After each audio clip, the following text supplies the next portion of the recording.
Welcome to Luca is a Billionaire, where the only thing I invest in is your answers. You start by assembling hardware and software. A phone with NFC or a USB reader, plus blank N-tag chips. Once done, install a writer app on your phone or desktop. Make sure it supports N-tag 213/215/216 because capacity matters. Position a tag on a flat, non-metal surface and enable NFC in settings. Tap the tag gently with the device to confirm detection. This first step gets you ready to write data. It eliminates guesswork. Now you encode the tag. You choose a payload, URL, text, contact card, or Wi-Fi credentials and craft it in the app. Make sure the size fits the tag. If not, compress or use a larger N tag. Once done, pick write options. Leave rewritable, set password protection, or set read-only for permanence.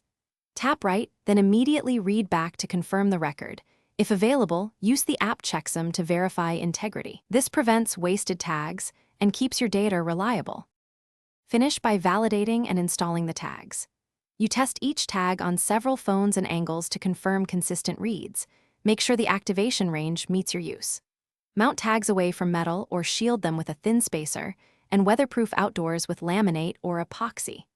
If a tag fails to respond, try reformatting then rewriting at a slower write mode, or use another N tag. Physical damage or incompatible chips are common causes. This closes the loop and keeps your deployment dependable.